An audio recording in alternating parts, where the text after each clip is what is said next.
Hello everyone, welcome back to our channel Science Zone. Today you follow, tomorrow we lead. And if you are new to this channel, please hit the subscribe button given below. And if you have not watched the previous videos, you can click on the I button given above. And today we are going to study the topic chemical kinetics. This is topic number 5 from Maharashtra State Board Syllabus Standard 12, Chemical Kinetics. Topics to be covered in this chapter are introduction, rate of reaction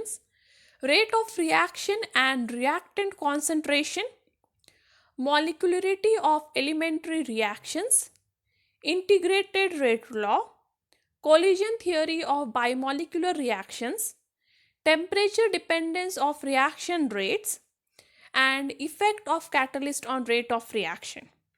And today we are going to deal with the two topics, those are introduction and rate of reaction. So these are the two topics that we are going to deal with in this video. So let's begin with can you recall? So the first question here is, what is the influence of particle size of reacting solid on rate of a chemical reaction?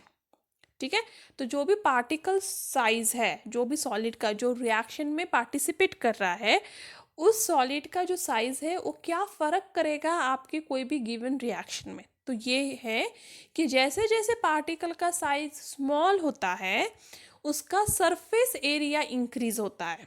ठीक है, तो जैसे जैसे particle का size small होगा उसके ऊपर का सरफेस एरिया इंक्रीज होगा, और जैसे जैसे सरफेस एरिया इंक्रीज होगा वहाँ पे रिएक्शन का रेट और रिएक्शन का चांसेस इंक्रीज हो जाएगा, क्योंकि वहाँ पे हायर चांस ऑफ कोलिजन होगा। कोई भी रिएक्शन होने के लिए दो रिएक्टेंट मॉलिक्यूल को एक दूसरे के साथ कोलाइड होना पड़ता है, मतलब एक दूसरे से टकराना पड़ता है, तब कोई भी रिएक्शन होता है। और यदि सरफेस एरिया इंक्रीज हो जाएगा तो कोलिजन का चांसेस इंक्रीज हो जाएगा और इसलिए रेट ऑफ रिएक्शन इंक्रीज हो जाएगा। तो इसका कंक्लूजन क्या है? इसका कंक्लूजन ये है कि जितना स्मॉल आपका पार्टिकल साइज रहेगा उतना फास्ट आपका रिएक्शन होगा। तो आपका पार्टिकल साइज जो भी सॉलिड का रिएक्टेंट का है उसका साइज आप रिड्यूस कर दीजिए, सरफेस एरिया उसका इंक्रीज हो जाएगा, चांस ऑफ कोलिजन इंक्रीज हो जाएगा और इसलिए रेट ऑफ रिएक्शन भी इंक्रीज हो जाएगा।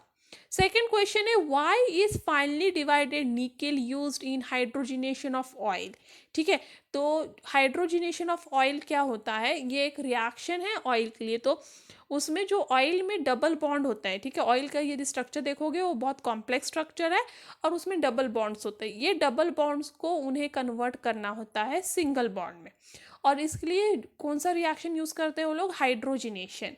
ठीक है, अब ये हाइड्रोजन गैस को उन्हें इधर इंसर्ट करना होता है कि आपकी अल्कीन बन जाए अल्केन। बट ये हाइड्रोजनेशन इतना सिंपल नहीं है, उसके लिए आपको कोई कैटलिस्ट चाहिए, और ऑयल के हाइड्रोजनेशन के लिए यूज़ होता है निकेल कैटलिस्ट। तो उनका क्वेश्चन है कि निकल कैटलिस्ट फाइनली डिवाइडेड क्यों होना चाहिए। तो जैसे हमने फर्स्ट वाले क्वेश्चन में देखा है कि जितना ज़्यादा स्मॉल होगा साइज ऑफ द सॉलिड उतना ज़्यादा उसका सरफेस एरिया प्रेजेंट होगा और उतना ज़्यादा फास्ट रिएक्शन होगा। तो यहाँ पे nickel is used as a catalyst. Nickel is use as a catalyst. Catalyst का काम ही क्या है? रिएक्शन का रेट इंक्रीज करना। करेक्ट। तो अभी निकल का यदि आप फाइनली डिवाइडेड निकल यूज़ करोगे, बड़े बड़े पीसेस की जगह छोटे छोटे पाउडर्ड वाला निकल यूज़ करोगे, तो उधर सरफेस एरिया निकल का ज़्यादा अवेलेबल रहेगा हाइड्रोजिनेशन रिएक्शन के लिए, और जितना ज़्यादा सरफेस एरिया अवेलेबल रहेगा निकल का उतना ज़्यादा वहाँ पे अल्कीन रिएक्ट होगा हाइड्रोजन के साथ और उतना ज़्यादा आपको अल्कीन प्रोडक्ट मिलेगा और रेट ऑफ द रिएक्शन भी इंक्रीज हो जाएगा। इसलिए यहाँ पे हमेशा फाइनली डिवाइडेड निकल यूज़ किया जाता है रिएक्शन का रेट इंक्रीज करने के लिए। नेक्स्ट क्वेश्चन है, what is the effect of change of temperature on the rate of chemical reaction. तो क्या टेम्परेचर रोल प्ले करता है कोई भी रिएक्शन का रेट इंक्रीज करने के लिए? तो इसका आंसर है यस। टेम्परेचर बढ़ाओगे तो रेट ऑफ रिएक्शन भी बढ़ जाएगा, क्योंकि क्या होता है, मैंने जैसे आपको पहले भी बताया है, कोई भी रिएक्शन होने के लिए दो रिएक्टेंट मॉलिक्यूल को एक दूसरे के साथ टकराना जरूरी है, कोलाइड होना जरूरी है। और वो कोलिजन कब पॉसिबल है? जब ज़्यादा एनर्जी आप प्रोवाइड करोगे। तो ज़्यादा एनर्जी प्रोवाइड करने से जो दो रिएक्टेंट मॉलिक्यूल है वो बहुत जल्दी एक दूसरे के पास आके टकरा के एक दूसरे से रिएक्ट हो पाएंगे। और टेम्परेचर इंक्रीज करने से हम क्या कर रहे हैं, उस मॉलिक्यूल का, उस रिएक्टेंट का एनर्जी इंक्रीज कर रहे हैं, जिसकी वजह से वो दोनों एक दूसरे के साथ ज़्यादा कोलाइड होंगे और आपका रेट ऑफ रिएक्शन इंक्रीज होगा। इसलिए टेम्परेचर इंक्रीज करने से रिएक्शन का रेट इंक्रीज हो जाता है।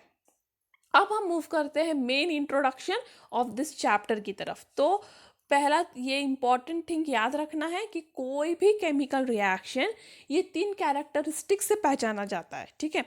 तो पहला कैरेक्टरिस्टिक है एक्सटेंड ऑफ रिएक्शन, ठीक है।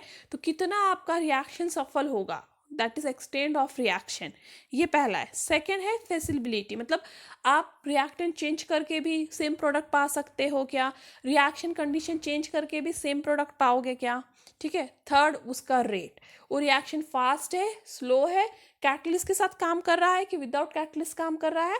तो ये तीन जो कैरेक्टरिस्टिक है वो कोई भी केमिकल रिएक्शन की पहचान होती है।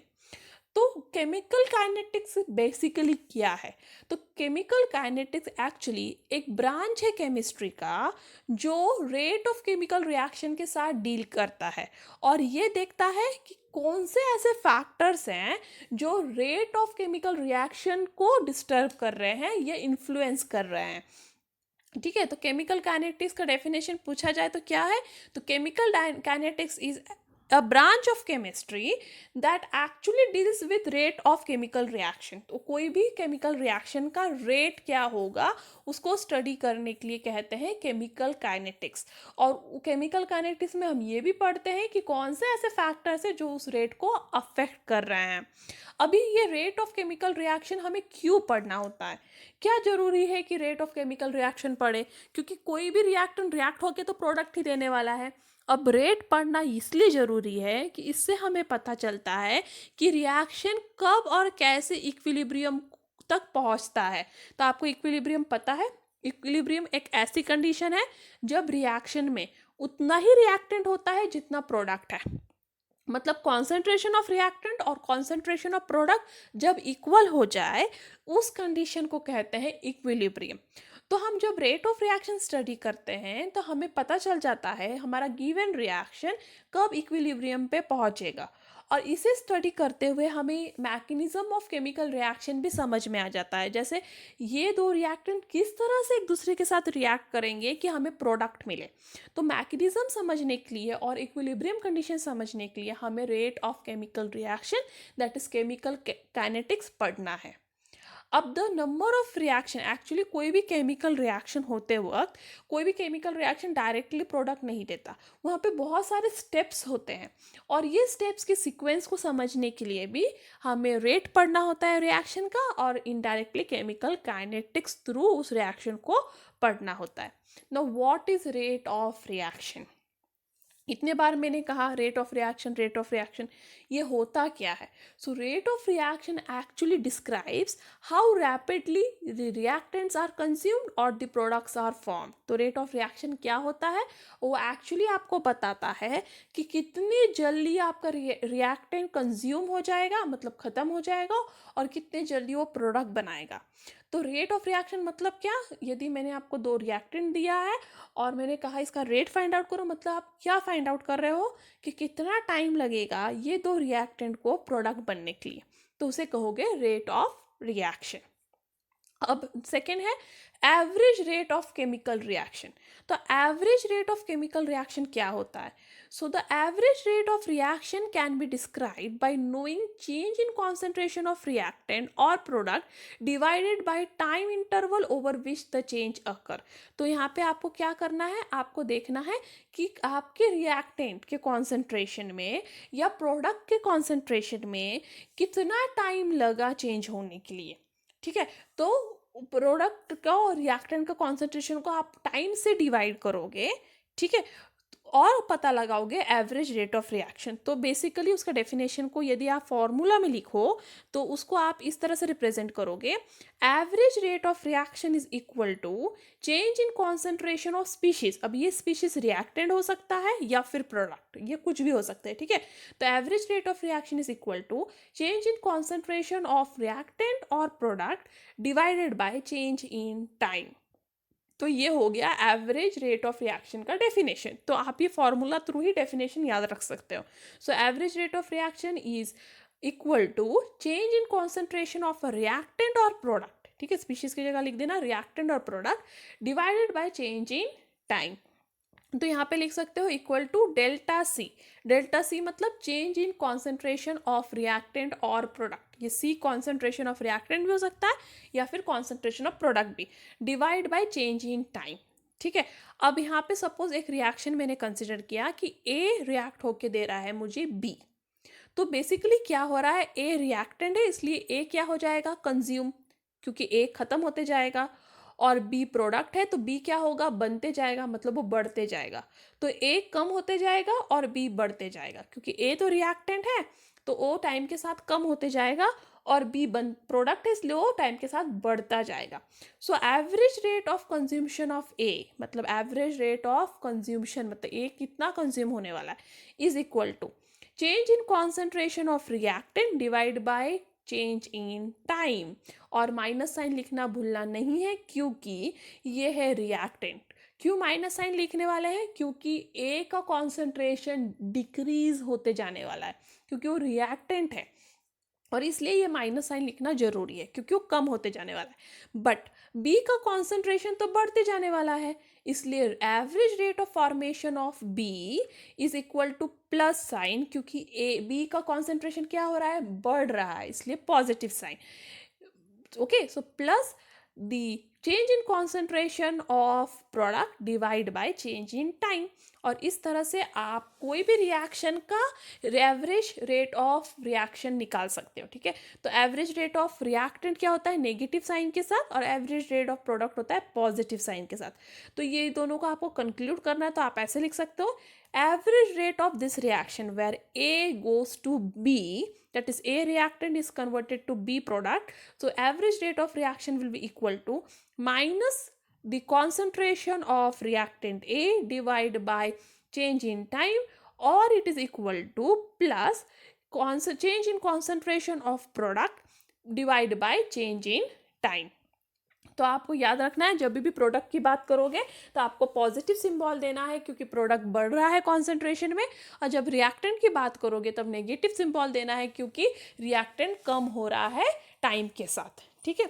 So the rate of reaction represents the decrease in concentration of reactant per unit time और increase in concentration of product per unit time. तो बेसिकली हम लोग क्या कर रहे हैं, हम लोग रेट ऑफ एवरेज रिएक्शन मतलब हम लोग क्या पढ़ रहे हैं कि decrease in concentration of reactant per unit time और increase in concentration of product per unit time. इसलिए स्टेटमेंट इंपॉर्टेंट है क्योंकि एवरेज रेट ऑफ रिएक्शन या रेट ऑफ रिएक्शन हमें क्या बताता है कि टाइम के साथ मेरा रिएक्टेंट कितना कम हो रहा है या फिर टाइम के साथ मेरा रिएक्टेंट कितना बढ़ रहा है। और उसका जो ऐसा सिंबल है वो है मोल पर डेसीमीटर क्यूब पर सेकेंड, ठीक है। तो ये हुआ रेट ऑफ रिएक्शन का unit.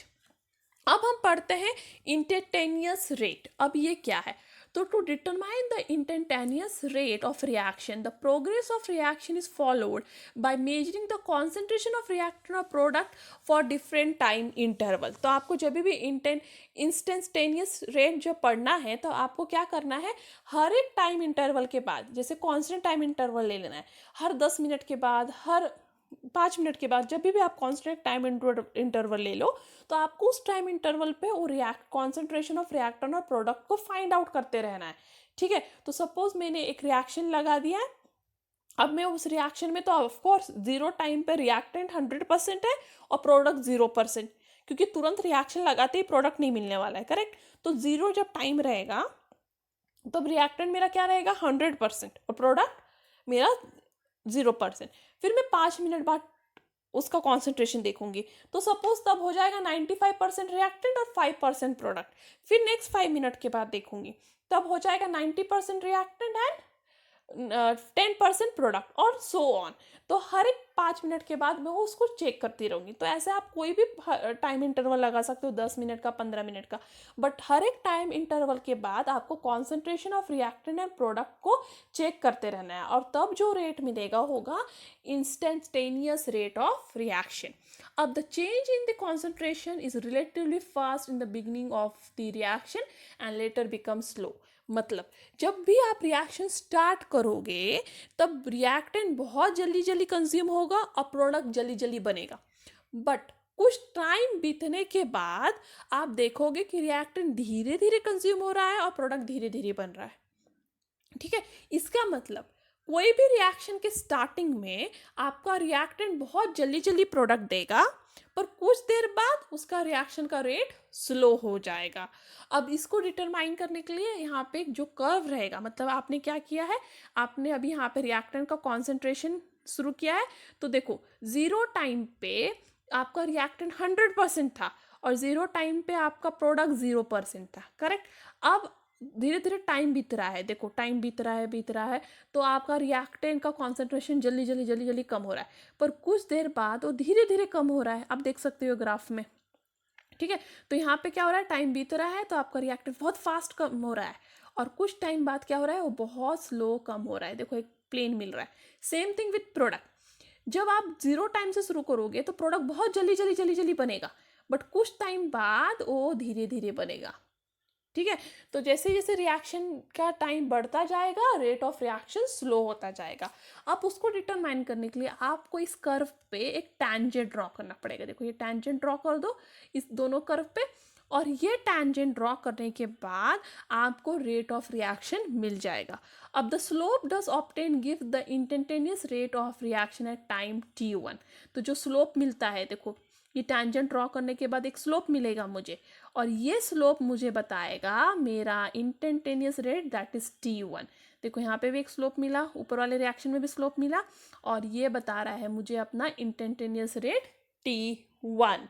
The instantaneous rate now dc by dt is represented by replacing delta by derivative dc by dt in expression of average rate। तो एवरेज रेट का जो फॉर्मूला है वही इंस्टेंटेनियस रेट का formula है, just वहाँ का जो डेल्टा सिंबल था, ठीक है, यहाँ पे जो भी आपने डेल्टा सिंबल यूज़ किया था एवरेज रेट में, उसको जस्ट आपको डी से रिप्लेस कर देना है, तो वो ये सेम फॉर्मूला बन जाएगा इंस्टेंटेनियस रेट के लिए। जस्ट फ़र्क क्या है, आपको क्या रिप्लेस करना है, D C by D T लिखना है। ठीक है, तो आपको क्या लिखना है, D C by D T instead of delta. तो दोनों का फॉर्मूला एकदम सेम है, इसलिए आप कंफ्यूज नहीं होगा, आप इजिली याद रख पाओगे।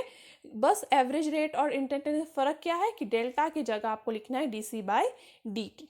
तो for a reaction where A gives B, तो ये एक सपोज रिएक्शन है जहाँ ए वापस आपको बी दे रहा है।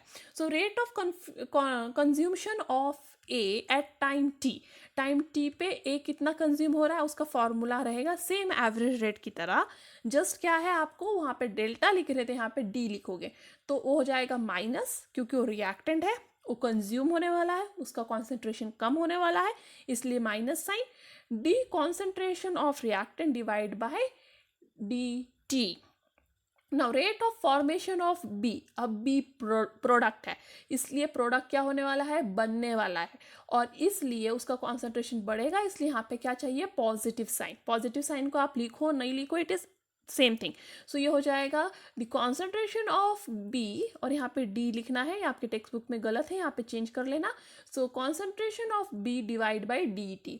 तो आप रेट ऑफ रिएक्शन को कैसे रिप्रेजेंट कर सकते हो, minus D concentration of A upon D T, और it is equal to D concentration of B upon D T. तो सेम थिंग है, सेम फॉर्मूला है, एकदम एवरेज रेट ऑफ रिएक्शन की तरह। देखो ये वाला जहाँ पे हमने average rate of reaction find out किया था, ठीक है, average rate of reaction find out किया है, इसका फॉर्मूला देखो, और आपका इंस्टेंटेनियस रेट ऑफ रिएक्शन का फॉर्मूला देखो, एकदम सेम है।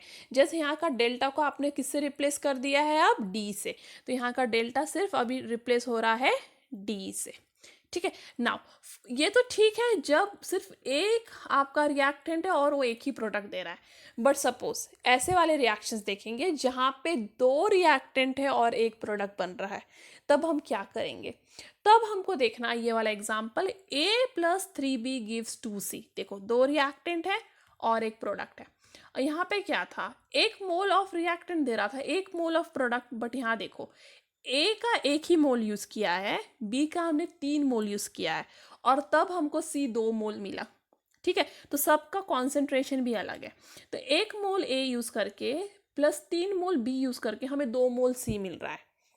मतलब स्टैच्यूमेट्री रिएक्शन का टोटली डिफरेंट है। तो अब जब हम इसका रेट ऑफ रिएक्शन लिखेंगे तो आप देखो 3 मोल बी लग रहा है आपको 1 मोल ए के साथ, मतलब minus D concentration of B. अब मुझे माइनस क्यों लिखना पड़ा, क्योंकि बी एक रिएक्टेंट है, और बी एक रिएक्टेंट है मतलब उसका कॉन्सेंट्रेशन कम होने वाला है टाइम के साथ, इसलिए माइनस साइन है। So D concentration of B upon D T equals to -3, क्योंकि आपको बी कितना लग रहा है 3 टाइम्स ऑफ ए, इसलिए 3 मैंने ए के साइड में लिखा है, ये याद रखना, क्योंकि मुझे बी 3 टाइम्स ऑफ ए लग रहा है, ठीक है। तो यहाँ पे हो जाएगा which is equal to -3 D upon concentration of A upon D T. यहाँ पे भी माइनस साइन क्यों चाहिए, क्योंकि ए इज रिएक्टेंट और उसका कॉन्सेंट्रेशन भी टाइम के साथ कम होगा। तो ये हो गया पहला वाला आपका रिलेशन। तो ए का रिलेशन बी के साथ क्या है, that is minus D concentration of B upon D T is equal to -3 D concentration of A upon D T. अब हम बात करें सी का विथ रिलेशन विथ ए, तो concentration of C upon D T is equal to -2, क्योंकि C कितना बन रहा है, double of A, correct, C बन रहा है डबल ऑफ ए।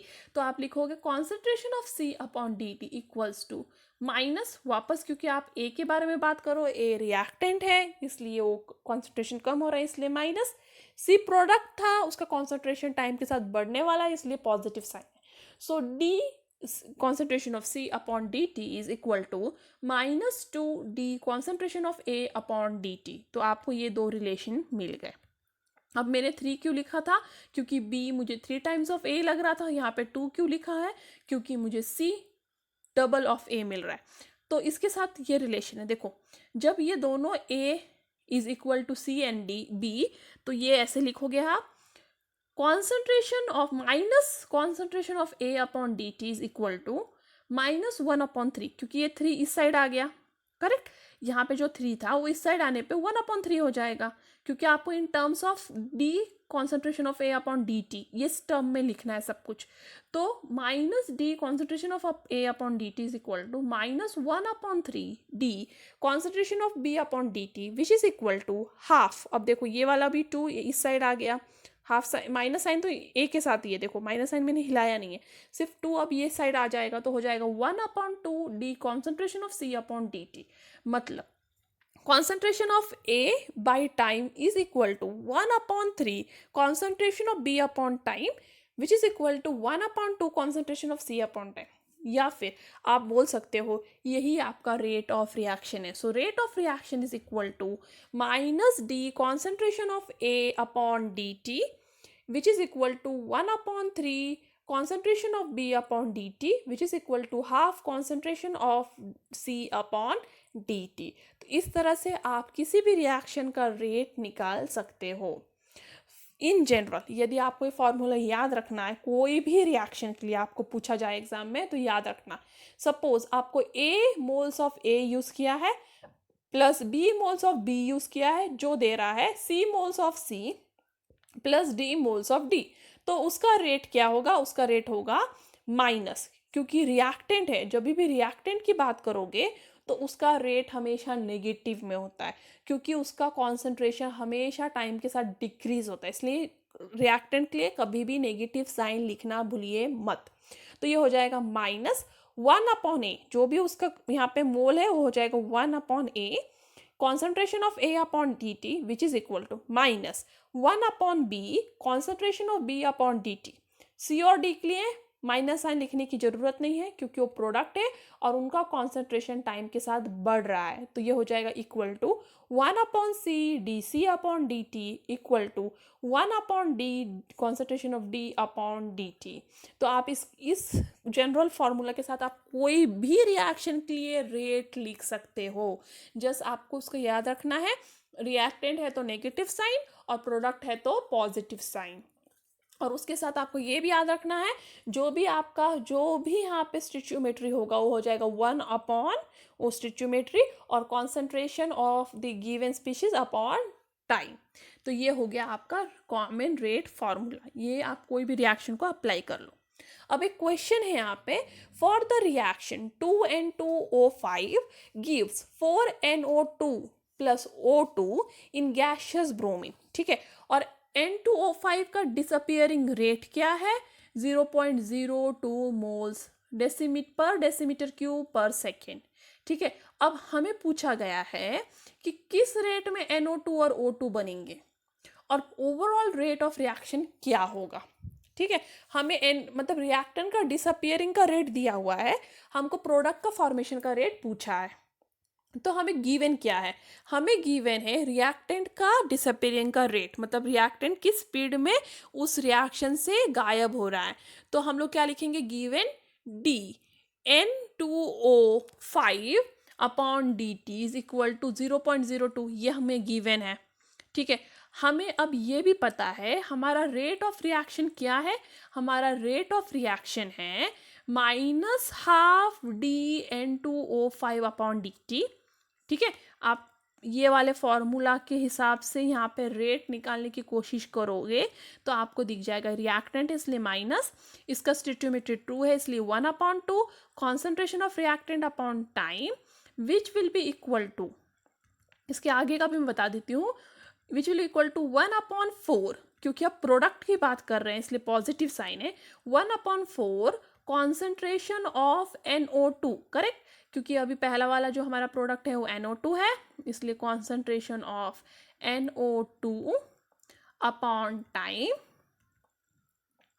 ठीक है, that is dt which is also equal to, अब O2 कितना बना? 1 मोल, तो आपको O2 1 मोल बना इसलिए 1/1 तो नहीं लिखोगे, पर ऐसे लिख सकते हो concentration of O2 upon time, ठीक है। तो ये आप, यदि मैं ये रेट लॉ आपको बोलूँ इस रिएक्शन के लिए अप्लाई करने के लिए, तो ये है आपका रेट ऑफ रिएक्शन। अब rate of reaction that is -1/2 concentration of reactant upon time, उसको ऐसे भी लिख सकते हो half minus the concentration of reactant upon time. अभी फॉर्मेशन ऑफ O2 जो हमने यहाँ पे लिखा है, concentration of O2 upon time, ठीक है।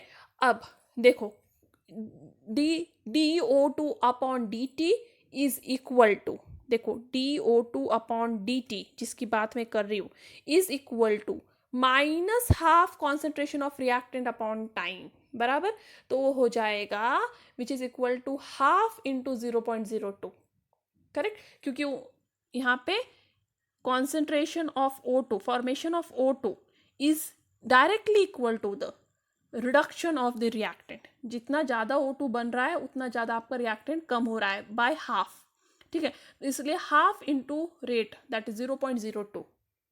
आप यदि इसको सॉल्व करोगे तो आपको आंसर मिल जाएगा 0.01 मोल्स पर डेसीमीटर क्यूब पर सेकेंड। तो अब आपको समझ गया होगा, यहाँ पे वो लोग थोड़ा सा कंफ्यूजन क्रिएट कर रहे हैं ये माइनस साइन के हाफ इधर लेके उधर लेके, बट आप उससे कंफ्यूज नहीं होना। आप सिर्फ ये वाला रिलेशनशिप याद रखो, मतलब इससे जो रिलेशनशिप बन रहा है सिर्फ वो याद रखना है और यहाँ पे लिखना है, ठीक है। तो 1 माइनस, क्योंकि ये रिएक्टेंट है इसलिए हो जाएगा minus 1/2 N2O5 is equal to 1/4 N2O by NO2 by dt which is equal to 1/1 DO2 upon dt। ये रिलेशनशिप याद रखा तो concentration of O2 is directly proportional to half और कॉन्सेंट्रेशन ऑफ N2O, और हाफ इंटू ये हो जाता है 0.02, that is concentration of O2, मतलब फॉर्मेशन ऑफ O2 कितना है 0.01। और वैसे NO2 की बात करें तो 1/4 NO2 is equal to 1/2 N2O5, correct.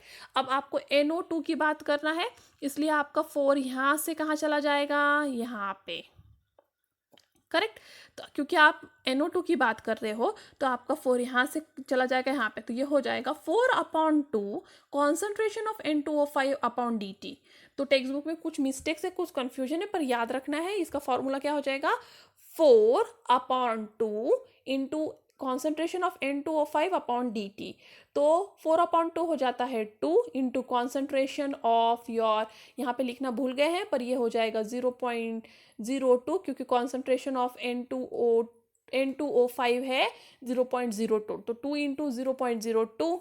ये 2 कहाँ से आया, क्योंकि 4 यहाँ पे चला गया तो 4/2 हो गया 2, इसलिए 2 आ गया into concentration of N2O5 that is 0.02, और उसको सॉल्व करोगे तो आंसर मिलेगा 0.04 मोल्स पर डेसीमीटर क्यूब पर सेकेंड। यहाँ पे भी माइनस साइन देना भूल गए हैं, आप डाल दीजिए। तो टेक्स्ट बुक में थोड़े से मिस्टेक्स है जिसे आप करेक्ट करना है, और ये माइनस साइन नहीं वो इंटू होना चाहिए, ठीक है। तो थोड़े से करेक्शन कर लीजिए तो आपको समझ में आ जाएगा। So that's all for today, thank you. If you have any doubt, any suggestion, any comment, you are free to do that on askyourdoubt04@gmail.com. If you liked my video, please give me a thumbs up, share this video to more and more of your friends, and before departing, to be the best you must be able to handle the worst. That's all for today. Thank you, stay tuned.